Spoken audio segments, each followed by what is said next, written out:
Messieurs les extraterrestres invisibles, chers Ixiens, il me faut vous faire part d'un détail que j'ai omis de vous mentionner et qui explique l'impatience que j'ai de vous affronter. Un chevalier, bien sûr, n'a que faire des contingences matérielles, mais les contingences matérielles, elles, s'intéressent aux chevaliers. Dans quelle mesure? La porte ouverte sur l'univers que j'occupe actuellement m'est louée pour quelques milliers de francs par un propriétaire ignorant du bien précieux qu'il possède. C'est une somme modeste qui m'est demandée, mais ne pouvant quitter ma chambre que pour des durées extrêmement courtes, de peur de voir l'invasion des extraterrestres invisibles se faire en mon absence, il m'est impossible de réunir cet argent. C'est pourquoi je redoute que d'un instant à l'autre, des importants expressément mandatés par le propriétaire ne s'introduisent de force dans ma chambre pour m'en expulser. Aussi, de deux choses l'une.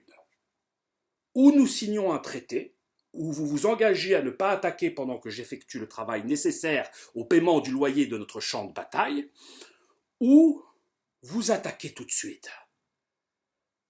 Entre nous, je préférerais de loin que vous optiez pour la seconde solution, car la première n'est pas sans présenter des inconvénients majeurs. Passons rapidement sur les difficultés concrètes que pourrait poser la signature d'un traité entre nous.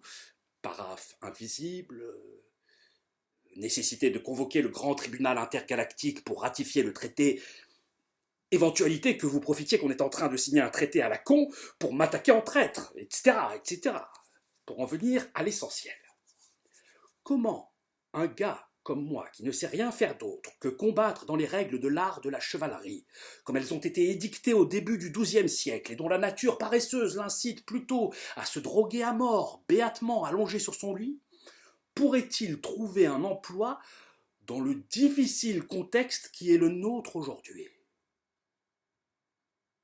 Quel employeur serait assez irresponsable pour embaucher un type dont la préoccupation principale est d'arrêter l'invasion d'extraterrestres invisibles? Décidément, les arguments s'accumulent pour écarter cette déraisonnable solution.